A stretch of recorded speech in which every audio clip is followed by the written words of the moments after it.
Hello, everyone. I'm Colin Tessier, joined by John Clark today to talk about WWE NXT 2.0. John, how you doing?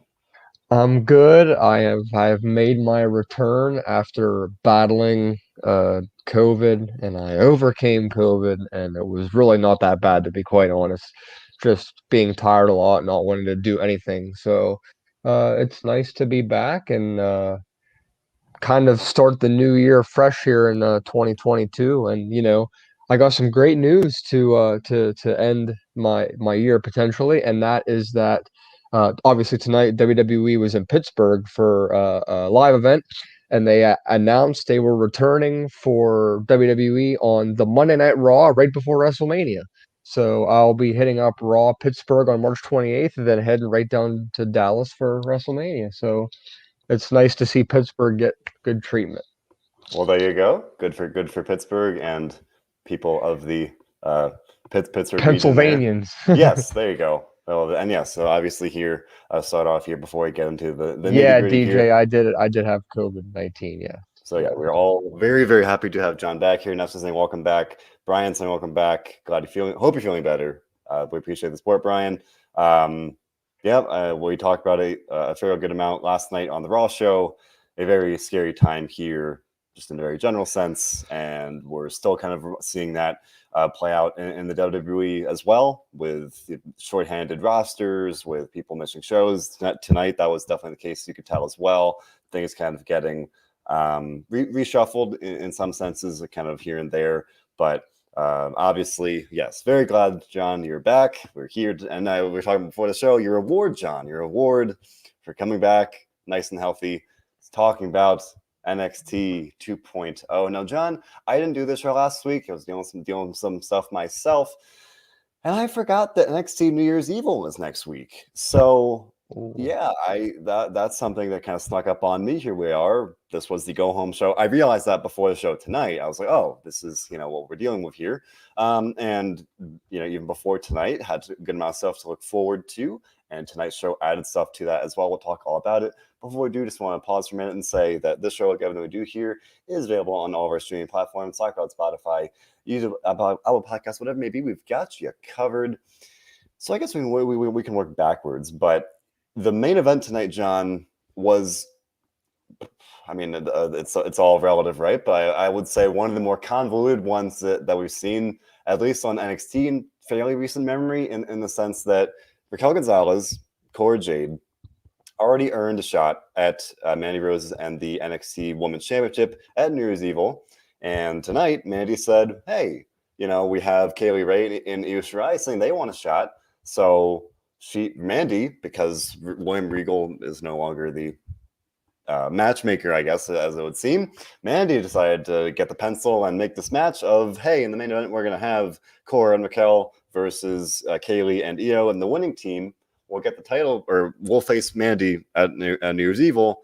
Whereas they'd already announced that match. That came across a little odd to me.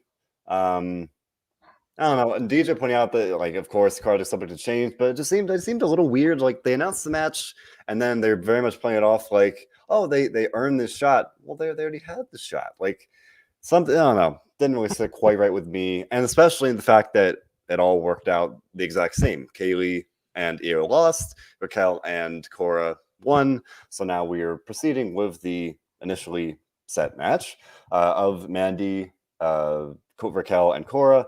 And now, obviously, the question of how's the match going to go. But I mean, John, would you agree? Would you think that did you have a problem with the way that kind of came about here tonight, of questioning the setup and then of the match, and then having it turn out the exact same anyway?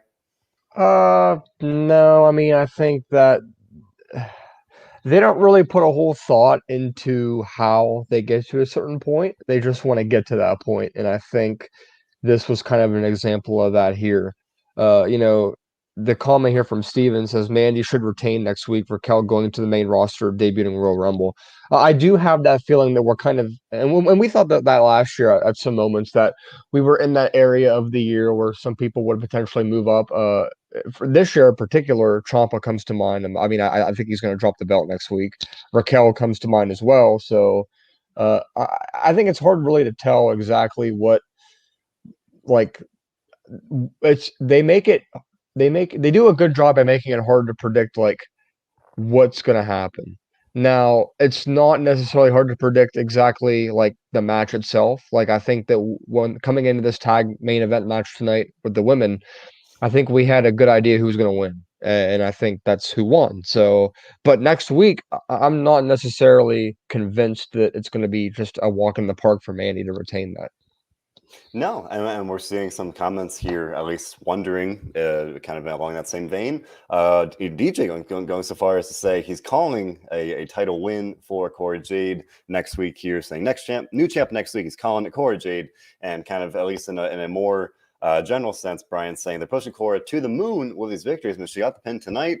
I feel like she's definitely on a roll very clearly here. She is definitely, her, Grayson Waller, obviously Braun Breaker, some of these kind of like core group of people on NXT 2.0 that they're very clearly trying to kind of push in that very way of like, these are our people that we want to kind of quote unquote get over or build around here. And we're seeing that actually doing full. We'll talk about Grayson Waller and whatnot. But yeah, I mean, even if Cora doesn't win next week, I think she's going to look strong. I'd be a little surprised if she took the fall. I think maybe we could see some, toxic attraction interference where, they kind of cost Raquel and kind of that quote unquote protects her, something like that. I think that makes sense. And yeah, definitely, as Steven had said, feels like fairly safe bet that Raquel will be in the Rumble, and we'll see kind of that that feeder system, if you will, kind of continue with Raquel this year. It was, Rhea Ripley last year and so on. So I think that would make a lot of sense. I think it's overdue in many ways. So hope that happens. And I think that she'd be set up to succeed on the main roster. So yeah, I think that's definitely a pretty safe bet here. My money would be on Mandy retaining, even if it's not a walk in the park. I think that she's doing a great. That is also my pick at the moment as well. Yeah, I think she's doing great work right now. Doesn't quite feel like the right time to stop. The past 2 weeks she's had promos kind of from poolside, so we haven't even gotten to really see her on the show in the traditional sense. Hopefully, she'll be back next week, and maybe after that she'll be able to have more of a traditional feud. But they've been, I mean, it's entertaining. She's like clearly flaunting this, influence and power in some ways. So I'm liking it. I think it's fun, and I'm looking forward to what happens next. Something else that I added to the show tonight was pretty unexpected, where we had MSK confronting Imperium, and Riddle, the shaman, was back on the show. But he wasn't just back on the show. He appeared via satellite and set up a 6-man tag team match where he'd team up with his peoples to show Imperium his higher education in a 6-man tag team match next week on New Year's Evil. So that was the first official confirmation. Actually, no, I think they'd already confirmed that AJ Styles would appear as well. So they're loading up, or at least if not loading up, at least leaning on the main roster in some ways of having Riddle and AJ Styles on the show next week. Now we can talk about this 6-man tag team match here first, but I mean, this is a pretty darn star-studded match. You got MSK and Riddle on one side, and Walter being back on NXT Prime for the first time in, I think, since he lost the UK title. I think that was back in August. So definitely a pretty a noteworthy match here. I'm looking forward to it, even as someone that's been a little outspoken about Riddle. I think it's going to be a very good match. I'm thinking it's going to be a pretty fun one. What say you, John? Oh boy, I thought that this was, I don't know, kind of weird in a way. Both of them making the return to NXT on the same week in the same match. MSK even had the support of the crowd all of a sudden again. Like after all that drama they were through, they go away for a while, they come back, and now they're kind of the hot hand again. I don't know if that's just because the other teams are that bad, or maybe they're just getting the support because of Riddle. Um, it doesn't make sense for MSK to get the titles back. I don't think they will, but it's nice to see the main tag team of NXT in a meaningful feud, bringing in star power of Riddle and Walter as well. I mean, man, Walter needs to be in the Royal Rumble and come to the main roster. Like, can we please make this happen, please? I mean, that's one thing we've been talking about for months now. It's one of those things where we can sit here and say, wow, they really they gotta do this. It'd be great. He could do so many good things on the main roster, especially on the NXT Prime. Like, all the potential's there. But as far as we know, in the past, he's been pretty adamant about staying in the United Kingdom. I've seen some reports that he might be at least softening on that a little bit. Yeah, because I think, if I'm not mistaken, I don't know the accuracy behind this, but I had saw that he had split with his significant other, which I believe was a big factor in deciding that he would be more open to it now. But like I said, I don't know how true that is. I do think that there is a case to be made where, and like I get people always have these negative thoughts where, oh, they're just going to ruin him. Oh, they're just going to have him lose to Bobby Lashley in 10 seconds. Like, I don't think that would be the case here, but at the same time, I understand people's concerns as well.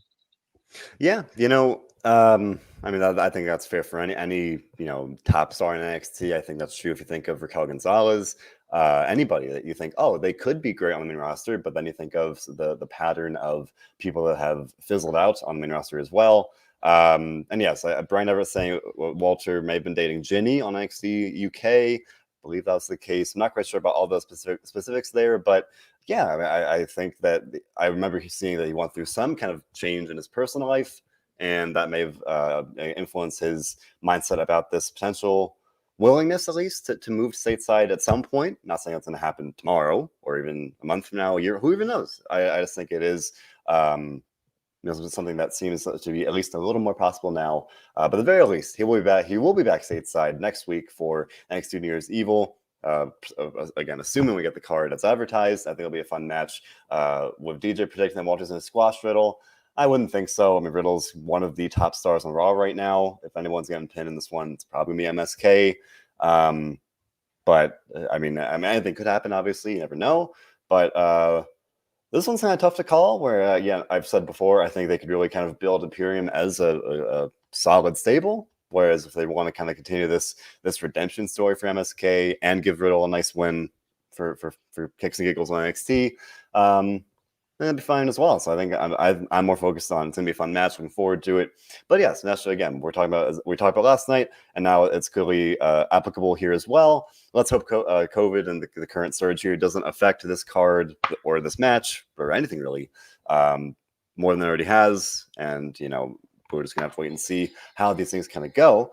But yeah, if we're sitting here assuming we're going to get the card as advertised, I think this will be a very fun match, and I'm looking forward to it. So good stuff. And to me, it is weird that if not, it's not weird in the sense that like I understand it. It is because I can see that they're bringing in Riddle, they're bringing in AJ Styles to kind of, if not pop a rating, at least like kind of get more buzz for the NXT 2.0 brand. But for me, not to be that guy, but it's like, where was this a year ago for NXT Black and Gold? It was like, yes, okay, we had Survivor Series 2019, we had some NXT guys and girls or women in the Royal Rumble here and there, but this level of kind of a couple weeks in a row of main roster people in prominent spots on NXT, it's like, come on, like I think there was just so much wasted potential for any number of things, of having kind of the main roster talent cross over to NXT and vice versa. We saw Grayson Waller on Raw last night. We talked about that last night on the Raw post show, but this seems a little weird to me, even though I do understand it. It just feels like one of those things that it's squandered opportunity for what could have been, I guess, but at the very least trying to be positive in the here and now. It's good for NXT 2.0 of like, hey, they're bringing in Riddle and AJ Styles to make next week's show feel even more special. So I think that's a good thing. And as I said a minute ago, definitely some changes on tonight's show. People that have been advertised weren't on the show. One of them, as DJ is asking about, Brian Kendrick was supposed to appear on the show tonight. He was supposed to face Harland in a singles match after what we saw a couple weeks ago. Harland literally threw the dude down a flight of stairs. DJ asking why wasn't he on the show. Did they pull an almost on him? I mean, almost was supposed to face AJ Styles last night. And then again, with this ongoing COVID situation, probably changed that. I would deduce that was the case. I haven't heard anything. I can't definitively say that happened, but I think that's a fair assumption to make at this point. So Harland was scheduled to face Brian Kendrick. Instead, he got Andre Chase. Andre Chase said it was a teachable moment. Harland literally slammed the dude's head into the mat until the referee called for the bell. And then later in the show, threw somebody up the all almost. and John, I thought of you because we've Murdered talked a couple somebody. times on the show about the potential for a murder mystery, and this was like the closest we've gotten. And so Harlan took a dude up to the roof, and they cut to the roof, and he's literally about to throw this like student of Andre Chase off the roof, and then he doesn't. He leaves him stranded on the roof. But there was a solid like 5 seconds where I thought they were gonna like have a crash pad or something and show him throwing the guy off the roof. And I literally tweeted in all caps like, "Oh my gosh, he's got the dude on a roof." Man, NXT's wild these days. I've criticized it more than my fair share, but there's something we said. It's just such a wild time seeing stuff like this. Yeah, but I mean, yeah, it would have been cool to see Brian Kendrick on the show. He was, a fairly prominent star when I first started watching wrestling, and I'm sure he has many fans who would have loved to see him on the show tonight. He hasn't really been wrestling a lot on WWE TV lately. He's been more of in a producer role, so I think some people were definitely disappointed about that. DJ saying, Nasha saying she was disappointed that we didn't see Brian Kendrick, and that's fair. It's definitely disappointing that we have these scheduled matches and they can't deliver, where it's like, they have a card, and then either if someone tests positive or gets exposed, then they can't compete. So that seemed to be the case tonight. Again, I can't say that definitively, but with Brian, people were looking forward to it. Brian saying that he was that Kendrick was underrated. Was looking forward to seeing. I mean, like others, were probably looking forward to seeing him compete tonight. It is disappointing in that sense, and it feels like, at least here today and yesterday, we are very firmly back in like the early pandemic era of like, you can't really definitively guarantee that you're going to get a card when it's advertised. Like, and literally, more than usual, the card is subject to change. We don't even know what the card could be for this weekend for the pay-per-view. Right. We talked about that a good amount yesterday, where it's like I was asked for my predictions. I'm like, I gave my predictions. I'm like, I could easily be sitting here afterwards and be like, well, none of these matches happened as scheduled, so there you go. I just wasted 10 minutes talking about Could stuff be sitting here and like Austin Theory walks out with the championship just because they have to improvise, Right, and there's something entertaining about that, but at the same time, it's like, it's health, not obviously. ideal. Yeah. So yeah, I mean, maybe we'll get Brian Kendrick eventually anyway, but for tonight, Andre Chase, I tweeted about it. I think Andre Chase is very underrated. I think he's doing the best he can with this gimmick. I think it's a fun time, and so maybe they'll double back and do this next week or the week after that. But with that, one thing that we are proceeding with as planned, at least for now, is the championship unification match between Roderick Strong and Carmelo Hayes. Now they'd set this up last week. We had the contract signing for that match tonight, and they made it. John, you tweeted yourself, abundantly clear. Come next week, whoever wins, whatever happens, it seems safe to say the Cruiserweight Championship will be no more. That it will be the unified championship. So, it'll be the end of an era in that sense. Carmelo Hayes, Roderick Strong, contract signing here. Very typical stuff. One shout out to Malcolm Bivens for translating Trick Williams's distinct way of speaking. I thought that was pretty funny. And then Trick got slammed through a table. Fun usual contract signing stuff, but definitely one of the more compelling matches heading into next week's show. Although I guess I take that back. It's not compelling in the sense that I think there is no chance that Carmelo Hayes is not walking out of the show next week as the new unified champion. And I just feel like that's all but a certainty at this point, at least speaking for myself. Yeah, and it's funny because the way that Wade Barrett was talking implied that this could be not a unification match, but more of a cruiserweight titles gone match. I mean, what are your thoughts on that? Like, do you think this is the end for that title? I mean, we've talked about it for a couple of weeks of like, they don't have the depth that they probably would want to have for the Cruiserweight division. 205 Live, which had been the Cruiserweight show, has very much, at least as far as I can tell when I look at the results and things like that, it seems to be like an NXT light of like, we had we're going to talk about Tiffany Stratton. She debuted a couple weeks ago on the show, kind of like to warm up for her debut here. We saw Last Legend be on 205 Live, like these like newcomers on NXT or up and comers on NXT kind of like get these not tryouts, but some practice, if you will, on 205 Live, whereas it used to be all about the Cruiserweight Championship.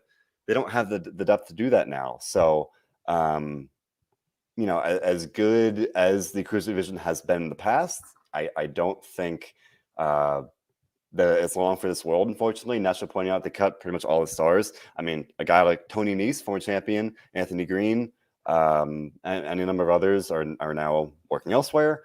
Buddy Murphy, another one. Obviously, he got called to the main roster. That's different. But you know what I mean. A lot of these people that had been very much featured in the Cruiserweight division are now no longer there. And now not even like the top level people. I'm talking just the general depth of like people that they usually could utilize and have as contenders or just part of the division itself aren't there. So without that depth, I would think that's more of the read I'm getting on it. And we saw this teased. What was it at the War Game show? We had Joe Gacy kind of targeting the title and its restrictiveness of having the weight limit. So that was kind of the clear. I thought they might do something there of like, Gacy's going to win and we're going to make it. We joked about the TV title or something like that, but. I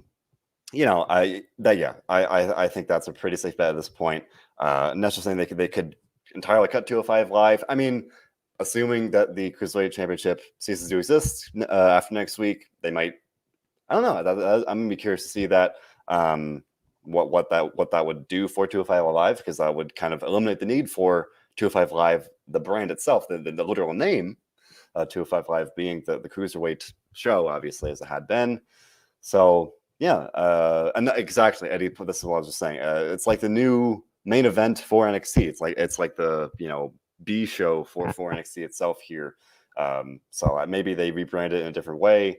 But yeah, it would be weird to kind of keep 205 Live in that sense. But would you agree? I think that's a pretty clear takeaway and general direction they're going. It's like the writing's on the wall, I guess. Yeah, absolutely. I don't think there's any doubt with that being the direction, and I don't even think they really tried to hide that fact either. No, but it's pretty clear. Whatever. Maybe some people think it's needed, some people don't think it's needed. So, where do you stand? Do you think it's needed? Okay, so that's just saying it's a 30-minute show on the network. Most people don't even watch it. For me, most weeks I don't even cover it. It airs on Friday. The spoilers go out. I looked at the spoilers tonight. I'm like, there's nobody like really noteworthy on the show. Immediately, I'm like, all right, it's nothing really like nothing groundbreaking. I definitely don't watch it. There's only so much wrestling that anyone could watch, and let alone cover. And for me, I'm trying to keep up with everything else, and covering wrestling pretty much every night of the week in some way, shape, or form. Yeah, as a fan, I would say no, it's probably not needed. But in terms of its practical use, I think there is something to be said for, as I just said a minute ago, of having NXT Light or as Eddie said, like the main event show for NXT. Brian, another good person, calling 205 Live the WWE's version of AW Dark. I think that's a good person as well. So I think if they rebrand it and with some new name, because again, it'd be very weird to have 205 Live as the name when that's not what it is anymore. And admittedly, that's already what they're doing, but especially if we're assuming that the Cruiserweight title will be no more. Yeah, and necessarily agreeing as well. So that'd be my assumption. WWE, clearly, it's a content company. I'm sure they have no problem doing the half-hour show. They tape it, I think, before NXT goes on the air. I'm sure it can't be that demanding or burdensome to do that. So that'd be my assumption, at least for now. And if they want to reassess at some point, fine. But I think there is a use for it in that sense. Not that it's like required or anything. They could easily do it as well. But I think it's got a use, and that's fine. So that's just my 2 cents on it. But one thing that that we're talking about that's not very exciting, or not. It's not a very captivating show. Next week's show is gonna be captivating for any number of reasons. One of them being that AJ Styles will be back on the show next week. AJ Styles, as I talked about a minute ago, Riddle gonna be on the show. AJ Styles will be on the show. He's gonna be confronting Grayson Waller again. And someone had said a minute ago of like, it's weird that there's having these multiple confrontations and they're still not doing a match. So they're drawing it out maybe a little too much of like, I thought they could have done the match last night of Grayson and AJ, still drawing it out. And at this point, I'm not really sure that the intrigue is there to keep kind of drawing out. It's like, just kind of do it, get it over with. Nasha's saying AJ's one of her favorites. She's excited. It's gonna be good. I'm a big fan of AJ. Glad he's always on the show. I was like glad whenever when he's on any show. So having him come on by to NXT yet again. I believe he was on the show last week, if I recall correctly. He confronted Grayson again. Yes. Yep. And then Grayson was on Raw last night. So they're going back and forth. At one point, they showed a graphic of Grayson and AJ, and I fell for it. I thought they were doing the match, and I was like, oh, cool. And then no, it's just a confrontation. So that was my bad. I deleted that tweet, so I was wrong on that one.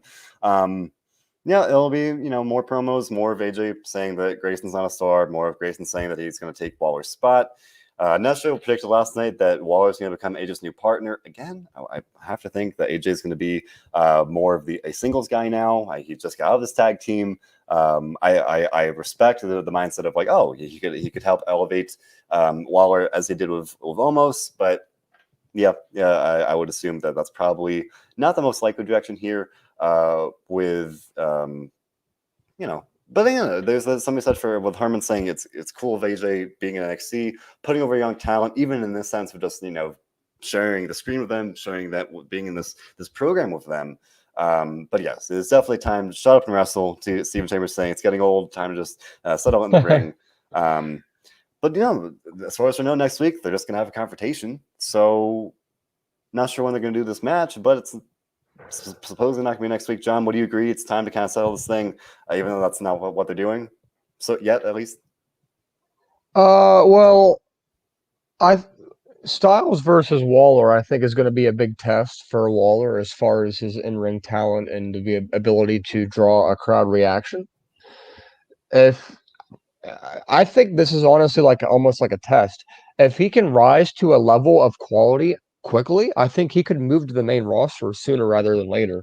I do think this could, I don't want to say tryout, but I think it could be a solid test. I thought the match that Waller had tonight with Jones was pretty good.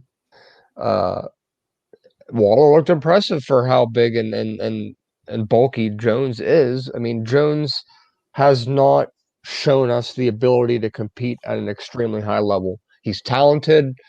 He's shown that, but I don't know. I think Waller is not the guy they would want to use to elevate a talent if they're trying to elevate Waller himself, if that makes sense.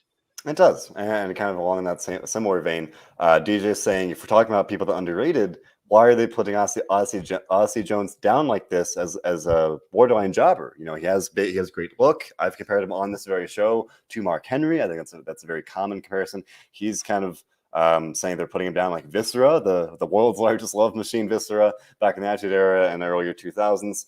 It was weird. I looked it up. This was Oz Jones' first match on TV since November, and for a while he was being kind of positioned as one of the brightest stars on 2.0 or on NXT just in general, dating back to I think the summer months there for a little bit, and then he just vanished, and I didn't see any reports about him being hurt or anything, so that seemed a little odd to me. And then here he is, comes out. Waller was supposed to face Dexter Lumis. That match didn't happen. Again, maybe that it could be related to this ongoing situation here. I don't know. But we got Odyssey Jones. Odyssey Jones called him a big time bitch because NXT is edgy. But yeah, I mean, I would agree. If they are still trying to build Odyssey as a big star in his own right, didn't really come across that way here. Like he was kind of just clearly out there to eat a loss to Grayson here. Grayson, very, very clearly, they're setting him up to be one of the top stars here. On 2.0 at least, and John, you mentioned a minute ago, if all goes well, could easily translate to the main roster. He got at least one crack at it last night, admittedly in a very short-handed duck situation there, maybe out of desperation, but I thought he did just fine, in terms of that, of that test. So yeah, I mean, I thought Waller looked good in the match. We had a creative finish where he unhooked the turnbuckle pad. Odyssey Jones hit it. Waller rolled out of the ring, comes back in, hits a stunner, and wins. I thought that was kind of fun.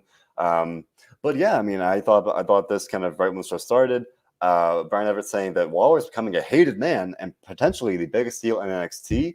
I mean, I said it last night when we were talking on the Raw show.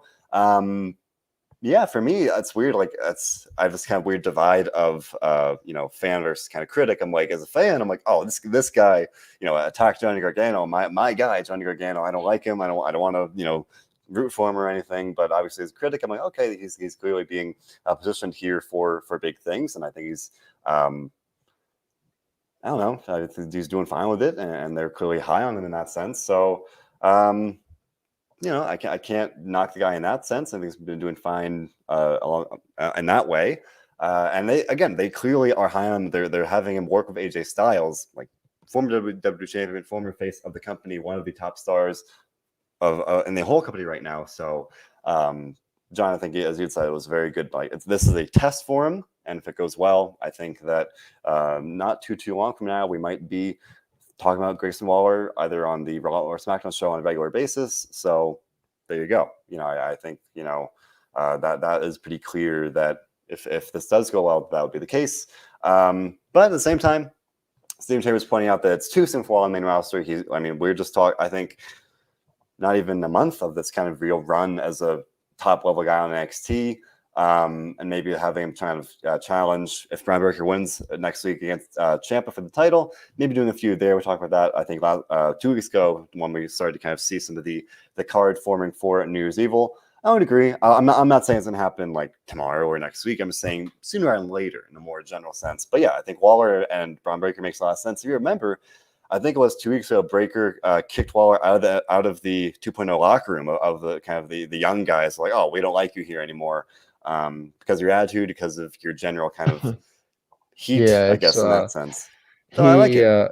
and I think they're doing a good job of building it to seem like he's a hated man. It kind of reminds me like the Miz in a way. Yeah, I mean, I remember the week after the Gargano's exit, like everyone just like avoid him like the plague, quite literally. Like nobody wanted to be around him, nobody wanted to talk to him. And now he's rocking it. He's rolling with it, and I think he's doing very well with it. So it'll be interesting to see kind of what the landscape looks like coming out of New Year's Eve next week. Now, one match we didn't really get a whole lot of build for this week, for whatever reason, I don't know, was the presumed main event of Tommaso Ciampa and Braun Breaker for the NXT Championship. This one we've talked about before, but at this point, I would largely assume I think this is Braun Breaker's match to lose in terms of, I think this will be kind of the firm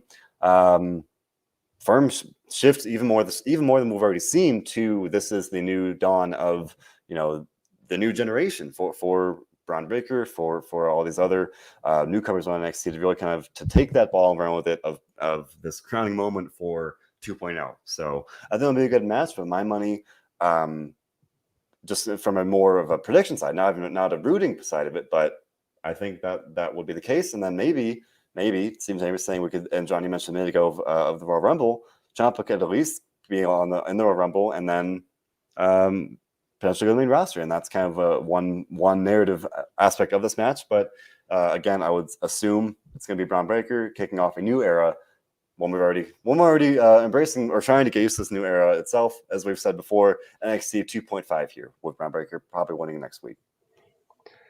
Yeah, I think a lot of people want to see Tommaso in a varying rivalries on the main roster. I think he would do a great job there, and I think he fits the mold of what they would want. But as far as the match goes next week, 2022 is a new year. There's not much to say other than the fact that I think Braun Breaker's going to win, and he's going to start his year as champion. Yeah, and we were talking about it before, but Braun Breaker, Grayson Waller, Cora, Jade, and then there's others, a small short list of stars that are very much being positioned as kind of the leading force for 2.0, and that's been the case with Braun, especially since the very first night where he confronted, or he was like interacting with Ciampa that very first night of like saying, oh, like, all right, pretty clearly that's going to be probably the next champion. And now I feel like we're on the precipice of seeing that. So there you go. I would agree. We're going to probably see that. For me, I mean, it's going to be so weird just to see Ciampa on the main roster. Like he has been the face of NXT kind of alongside guys like Gargano for so long now. And I've always just kind of assumed he'd be an NXT lifer. But obviously things have changed very much so. So now I'm like, Everybody who we thought was an NXT lifer is either in AEW or gone. yeah. So even if it's a Royal Rumble appearance that kicks it off after you lose the title, I think that would make sense. Maybe it takes a couple weeks off there. Herman saying maybe he'll get called up to SmackDown and get fed to Roman. Oh, I hope not, but could happen. Or you could, Johnny mentioned any number of dream matches or feuds you could have on the roster. It's feeling increasingly possible. Can't say about likely or not, but I think it's possible. There you go. That's something to look forward to and kind of wonder about heading into next week. Now, one thing that we definitely, one of the more noteworthy things tonight was the in-ring debut of Tiffany Stratton, the what was it? The buff Barbie doll, as Wade Barrett called her. Now, this is someone we've seen vignettes of for several weeks now. Boy, this I've talked about before. This gimmick, it's so aggravating when she's talking about like getting daddy's approval and like your rich daddy and like she's playing tennis. Oh man, I just feel like it's gonna ride this real, ride the line of like go away heat and like actual heat of like people don't like the gimmick so much that like they're actually gonna boo her. But we saw her tonight. She debuted. Now, for whatever reason, the past couple weeks they've been reluctant to show her face. They've been kind of showing her back in promos and vignettes and whatnot. But now we finally saw her face.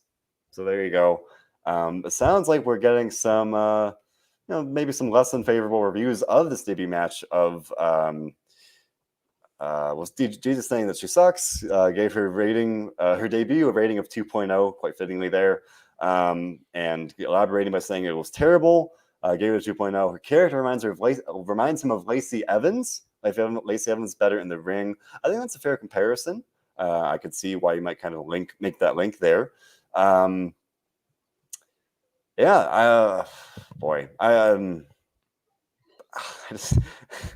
cracked me up because Wade Barrett said that was I think it was Victor who said that she made her daddy proud by winning this match, and I was like, oh my gosh! Like, again, NXT is just wild these days. It is a very fun, chaotic time here, but I thought it was fine in terms of the match itself. The character, as I said, it's like this. It's a heat magnet, and maybe some more comparisons here with Steven Chambers saying reminds him of a hybrid of Frankie Monet and Lacey Evans. I think that's a good comparison as well. Although obviously Frankie Monet, one of the better women's wrestlers in the world, so I think that's a very high bar there. Maybe it means more the gimmick itself. But John, what do you think about the arrival and first match on NXT for Lacey Evans here? I thought it was pretty entertaining. You did say Lacey Evans, by the way. It confused me. Sorry about that. But yeah, I thought it was fine. Nothing really to come back home from. It was kind of bad though, if we're being honest. Kind of looked uncomfortable in the ring. Okay. Well, this is one of those talents that I looked it up. She was signed to the Performance Center officially in August. She has a background as a gymnast. She was on the 2016 national gymnastic team for the United States. Now, obviously, that was several years ago, and I would assume this should be okay, but hold up. She shouldn't be doing handsprings before she can do a clothesline or a suplex or a Irish whip or anything like that. You gotta walk before you can run. And the second thing is, if the plan ultimately is for her to like make something of her natural athleticism, she has to be comfortable with playing her character. Tonight, it felt like it was forced. It did not feel like she was completely ready. It felt like a test match, but it was on TV, not just in front of executives backstage. I don't know. I'm not quite sure if this is going to lead to anything, but I'm sure they'll look back at the video and work on it and try to improve. But yeah. I think that those are fair points. To me, it seemed fine. Michael Covington saying that she did better in Last Legend. Not trying to compare or knock anybody, but I've definitely got the sense that, or at least in terms of my own viewing, that a lot of people were very, very critical of Last Legend's match on 205 Live. That there were a couple batches and it looked really rough. Whereas this seemed fine, not great, not like, oh, this is like a new top star future champion or anything, but thought it was inoffensive. So I thought it was all right. I do think it'll be interesting to see if she settles into this character And we didn't really see. I mean, it's kind of hard. Like we didn't really see the character in this match. It was like she was more just like trying to perform as a wrestler. And maybe we'll be interested to see how she kind of finds that balance. Brian Everett saying she was part of the NIL program. I looked it up. I don't think she was officially part of the first class of the NIL program. I'm looking at it right now. I looked up her real name, and I'm not sure what it is off the top of my head, but I think she was like right before the NIL program. She signed in like August, so if not officially part of that program, at least part of that philosophical shift of like, oh, we're going to look for these kind of athletes from other backgrounds and really try and groom them and mold them into the superstars that we want. Again, that's been talking about that for a couple months now, and I think she could be, if all goes well, one of the kind of first real examples of that. She's already on NXT, so there you go. But of course, no, I never ever try to judge anyone or make a conclusion based on one match. I mean, we've seen vignettes and a couple like brief promos, but this is one match. And Steven's saying it's too early to really kind of write her off or even make a sound opinion. Give her a couple more matches and let's see. And yeah, that's why I'm saying it was fine. It was one match. I'm not gonna like knock her out too much. It's fine. Didn't complain, like it was fine. It's all fine. But yeah, the most important thing is, as you had said, John, she didn't seem that comfortable. I mean, if it was her first match on TV, don't really blame her. But that's just saying, yeah, gotta get comfortable in the ring, and then presumably that would come with more experience, and then we can see, okay, is this person really like someone to kind of that's going to stick, let alone stick around, but even beyond that, be successful. Steven Chambers just saying, let's bash Von Wagner. Oh boy, Von Wagner. Well, folks, we had Von Wagner tonight. He was on the show. He was backstage. I kid you not. We had a promo. It was Idris Enofe and Von Wagner interrupted for a solid 2 seconds. I just blanked. I was like, who is this guy? I forgot his name. I was like, oh no. And they had the name graphic pop up. I'm like, I forgot about Von Wagner. Von Wagner, the hybrid of Edge and the Great Khali. I forgot about this mountain of a man. And I say forgot. It's not like we've talked about him every week here. He's been featured on the show. I've criticized him before. He's just not. But at the same time, he's not this like memorable guy. It's like I've talked about it before. He doesn't really have this clear gimmick or persona or character. He beat Kyle O'Reilly in his last match on NXT, so he has that kind of to write home about. But he confronted Idris Enofe and Malik Blade. He beat Malik Blade later in the show. Beat him down after the match. Enofe made the save. Robert Stone was watching the match from backstage. Pretty clearly going to be doing that. But it would seem to suggest they're going to have some kind of partnership there. But I don't know, man. I think I can safely say at this point, like I'm just not seeing it with Von Wagner, and I say that way from the outside, like he's still gonna be on the show as much as they want him to be, and that's fine. Brian's saying that Vince likes big guys, that's why Von Wagner's getting pushed. Seems to be the case. But another week of Von Wagner, another week where I am less than blown away, John. Less than blown away. What say you? Oh, well, I say that it has been subpar. So basically, I agree with what you're saying here. He's awkward in the ring.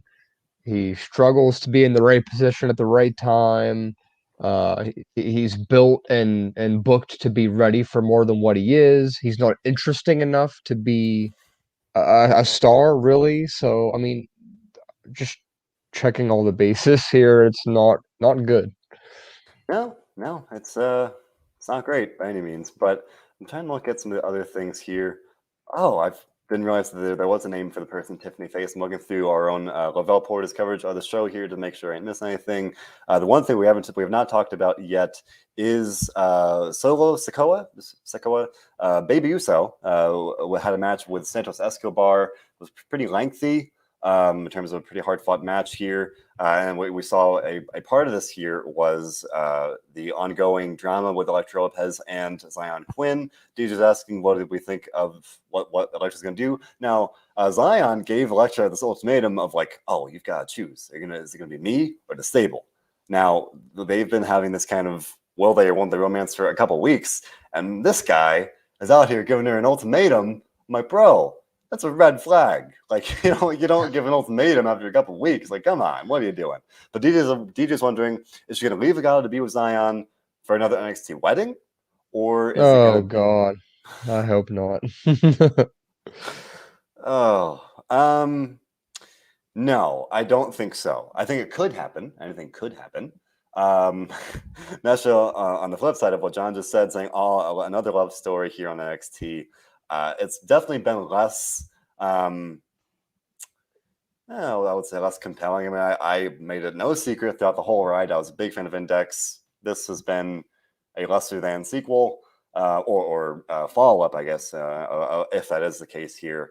But for Dita's question, I feel like if anything, he'll just Schultz kind of like swerve him and betray him and kind of feed him to Legado in that sense, or maybe he'll join. Maybe there will be kind of this like power couple kind of thing, but I don't think. I mean, it's not going to be Index. And yes, Nessa, I miss Index too. Index is great. I miss him very much. I was very upset when I did not get my fill of Dexter Lumis tonight, so definitely miss him this week. But I mean, we had Solo.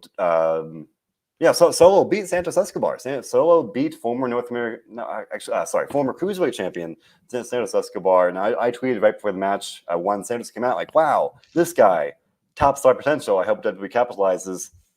Having Solo beat Santos fairly clean, not the best look in that sense, but I thought it was a good match. Solo, as I said before, talks, walks, acts, looks like the Usos because he is related to them. So, as we said before, feels like we're just kind Channing of Uso.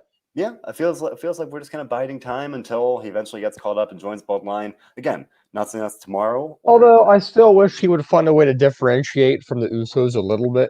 Has kind of the same move set, same gimmick, essentially, in a way. Uh, he's well protected still. I don't think he's lost yet. They did point that out tonight as well. They're making it clear that he's ready to compete with the best. So I don't know. I don't know how long until maybe he gets an opportunity at the North American Championship or something like that. But he rubs me as the kind of guy that will not be in NXT for quite as long as maybe some other people. Now, whether that be because he has a pull in the family, who knows? I just think that's the case. I mean, again, we've talked about a couple things that feel inevitable on this show. Solo eventually joining forces with the Usos just makes sense. If it fits, Eddie's saying he'll probably before the end of 2022. That's fair. Brian's saying that they do just fit together. So I think that's very much a pretty easy prediction to make. If it's in 2022, I mean, I think that's pretty fair. I mean, we saw Hit Rope get very quickly. Admittedly, it didn't work out, but at least at the time, they very quickly got, they fast tracked to the main roster. So definitely not too crazy to think that by the end of, let's say a year from now, that we're talking about Solo on SmackDown or Raw. Pretty easy to see that happening. Nesha thinks she loves Solo so far. What he's doing in NXT, I agree. I think he's got a good look. He's looking good so far. Not too bad in terms of what we're seeing him do here. Steven saying, and that's just to give him a title a minute ago. Steven saying give him the North American title. Yeah, I think that's fair. Give him that kind of that secondary title. Although Carmelo Hayes trying to come off like he is the A champion as the North American champion. Maybe that'll be one of the stepping stones along the way. DJ's asking who's the dude that Harland almost threw off the roof.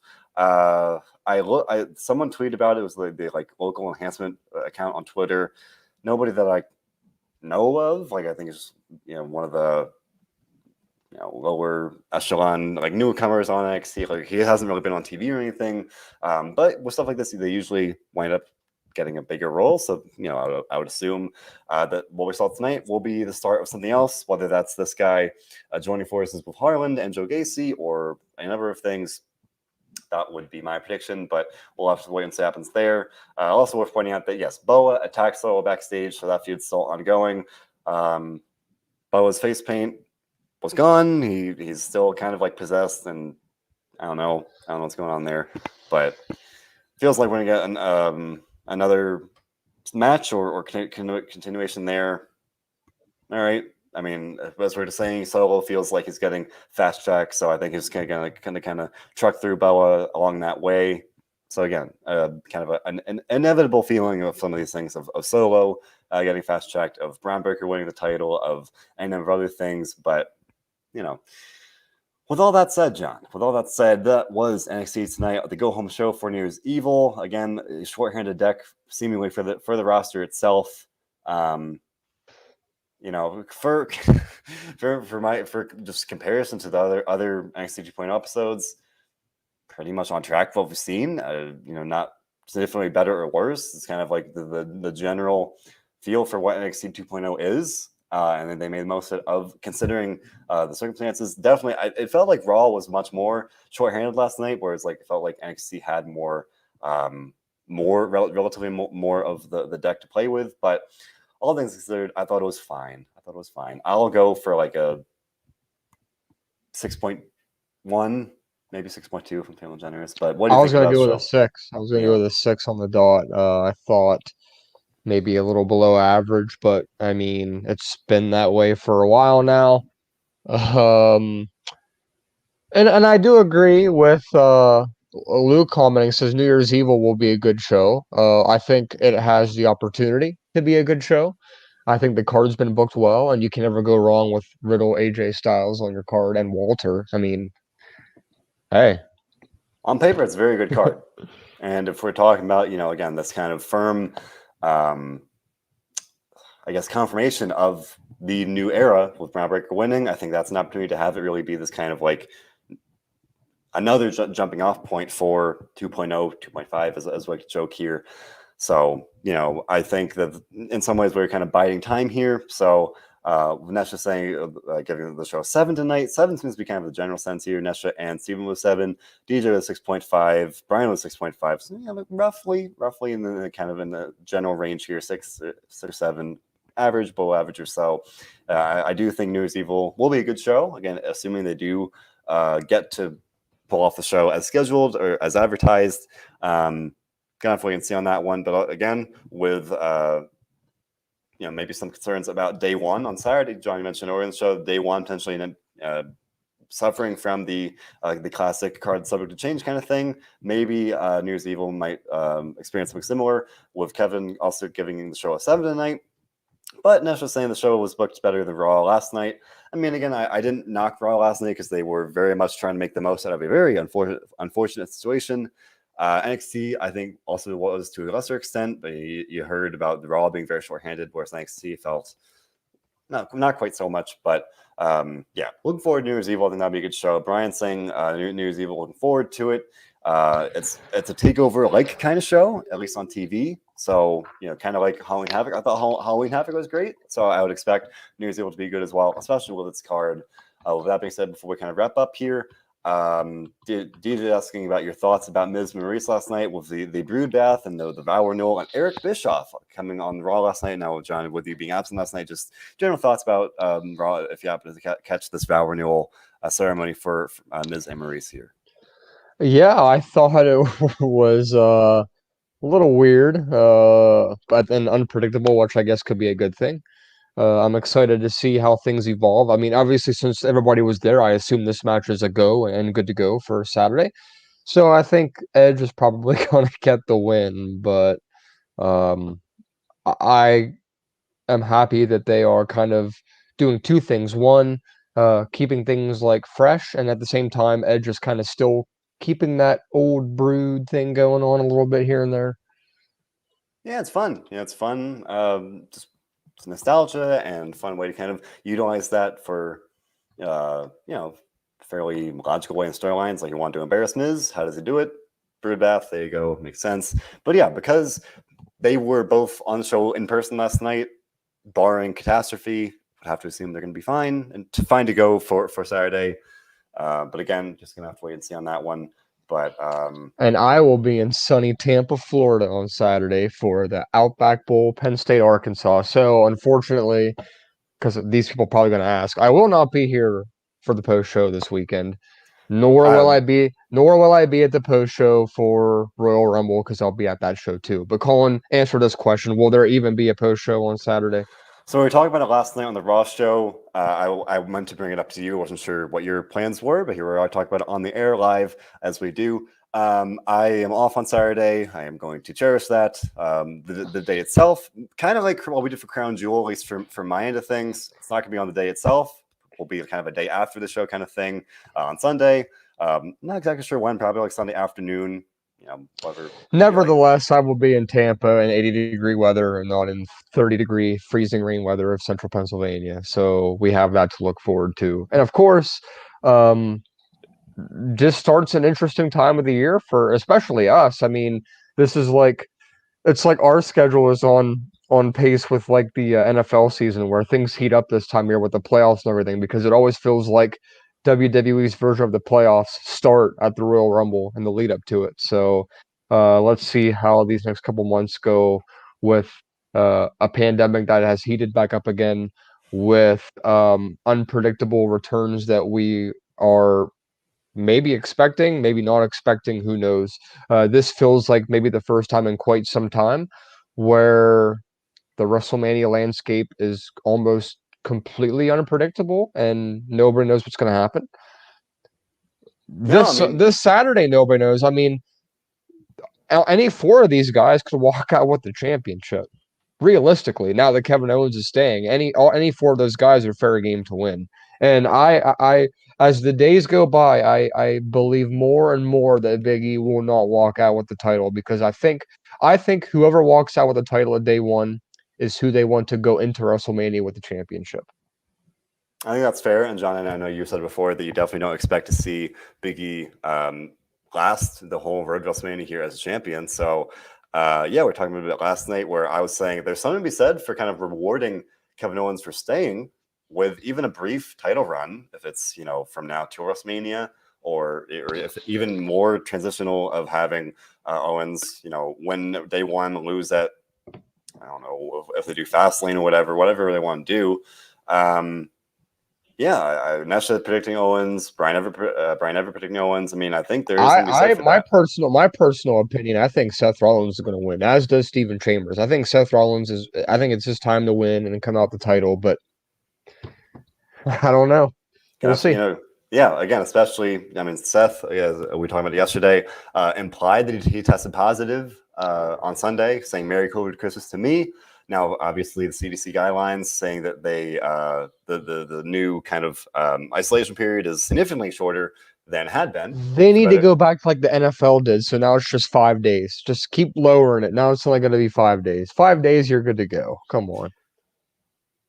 It took me almost all 10 days, but I mean, it's messed up, man. It's messed up. I know, but hey, business is business.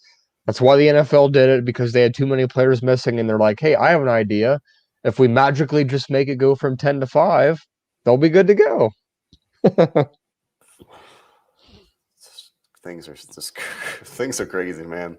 I talked about it last night. I'm like, even if that's the guideline, I was saying like Seth Rollins could very easily make the very fair decision to say you're making the money sign to me. But I was going to say, hey, Seth Rollins' this guy's got a baby at home. He's got a wife, Becky Lynch. He could easily say, hey, I want to protect my family and not expose them. Especially I talked about it for like a solid 10 minutes yesterday of like, if they're not even going to require weekly testing anymore, why would you like make that risk of like the person you're in there with could very well be positive, and then you're even at even greater risk? That's a whole nother can of weeds. I don't want to retry to just talk about it like about yesterday, but it's just oh man. Whatever Seth Rollins does, he is entirely justified doing so. Obviously, he's his own person. Everyone has their own motives. Smith knows what's up. He's a company man, as Sean's saying. So no, maybe he will be there in person, back competing as scheduled on Saturday. They proceeded, and I caught flack for yesterday. They are proceeding with the card as planned, but they could very easily be forced to say on Saturday, "Oh, this person can't go, so we'll have to pivot at the very last minute." And that has happened. That could happen again. So again, it is a very fluid, crazy, wild, unpredictable time, and we are just trying to ride it out as best we can and kind of wait and see how it goes. But with that said, yes, I will be doing a day one post show probably on Sunday. Not exactly sure when. I'll tweet out it when I figure that out. Probably afternoon or so, late afternoon. But you can talk all about it. Johnny gonna be living life nice and fun in Tampa. But with that said, this is a holiday week here, so it's New Year's Eve on Friday. We'll not be doing the SmackDown show because there's not even going to be a SmackDown to talk about. It's be a clip show.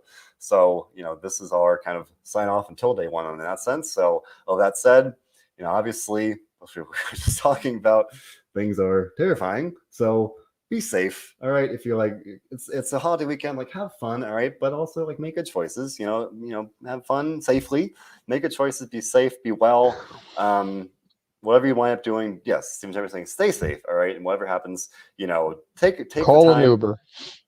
Yes, take the time to just enjoy the holidays in a responsible and safe manner, please. Obviously, I want to be healthy, happy, and safe here. So enjoy the holidays, enjoy the new year. Here's to by the time that I do this show on Sunday, it will be a new year. So here's to good things in 2022. Here we are looking back on 2021. It's been a great year, obviously, in the wrestling world. It's been a wild one. For better, it's been good, bad, in between. Lots of good, lots of bad. Who even knows? It's been a wild year across the board here. But yes, sitting here looking back on it all, I just the whole year. I mean, roughly, I guess I've been doing this show and the Raw show since April-ish. So several months of just three podcasts a week. So I just want to take a moment to say I thank you all so much for your continued support. That means the world to me. I know I would imagine Johnny feels similarly. We do this for you all. Like we would not be sitting here going over an hour, pretty much at least twice, if not three times a week, talking about the wild world of wrestling.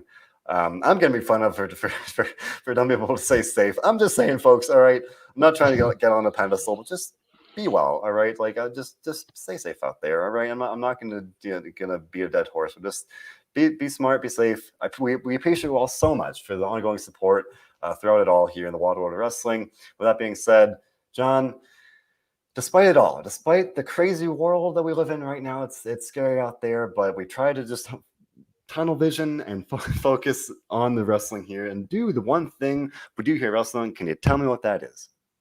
Enjoy wrestling. Have a nice night. Indeed. Thanks for listening.